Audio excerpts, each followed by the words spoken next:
আপনি ইউটিউব থেকে এখনও পর্যন্ত কত টাকা ইনকাম করেছেন কিভাবে দেখবেন আসুন আপনাকে দেখাচ্ছি। প্রথমেই আপনি আপনার মোবাইলে ইউটিউব স্টুডিও এই অ্যাপটাকে ইনস্টল করে ওপেন করুন। তারপর নিচে অ্যানালিটিক্স অপশানে ক্লিক করুন। আপনার চ্যানেলে কিন্তু অবশ্যই মনিটাইজেশন অন থাকা লাগবে, নাহলে কিন্তু আপনি ইনকাম দেখতে পারবেন না। কারণ দেখতে পাচ্ছেন এখানে এই যে রেভিনিউ সেকশনটা রয়েছে, এখানে আমি ক্লিক করছি কারণ এই রেভিনিউ সেকশনটা তখনই দেখাবে যখন আপনার চ্যানেলে মনিটাইজেশন অন হয়ে যাবে। এরপর দেখতে পাচ্ছেন রেভিনিউ সেকশনের পেজটা ওপেন হয়ে গেছে।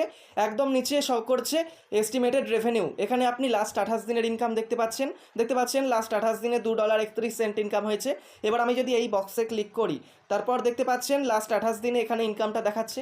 আমি চাইলে ইনকামটাকে কাস্টমাইজ করতে পারি। 70তে ক্লিক করলে লাস্ট 7 দিনের ইনকাম দেখতে পারি। 28 দিনের ইনকাম তো দেওয়াই রয়েছে। লাস্ট 90 দিন মানে লাস্ট 3 মাসের ইনকাম দেওয়া থাকলে 90ডিতে ক্লিক করে দেখতে পারি। লাস্ট 1 বছরের ইনকাম দেখতে চাইলে লাস্ট 365ডিতে ক্লিক করে দেখতে পারি। এরপর লাস্ট 3 মাস 2 বছর এইভাবে আমি দেখতে পারি। আর যদি টোটাল ইনকাম দেখতে চান তাহলে এখানে লাস্ট অপশান লাইফ টাইমে ক্লিক করুন, একটু ওপর দিকে চলে যান। এখানে আপনি কিন্তু আপনার চ্যানেল থেকে টোটাল যত টাকা ইনকাম করেছেন এখানে দেখতে পাবেন। দেখতে পাচ্ছেন আমি আমার চ্যানেল থেকে $43 ওপরে ইনকাম করেছি। তারপর যদি আমি বেরিয়ে আসি, দেখতে পাচ্ছেন হাউ মাচ ইউ আর আর্নিংয়ের জায়গায় এখানে আপনি চাইলে লাস্ট 6 মাসের যে ইনকাম সেটা দেখতে পাবেন। ভিডিও পারফরমেন্সে ক্লিক করলে এখান থেকে দেখতে পাচ্ছেন ভিডিওর ইনকামগুলো দেখতে পারবেন। এইভাবে আপনার চ্যানেল আপনার ভিডিওর ইনকাম সম্পর্কে আপনি ধারণা করতে পারবেন।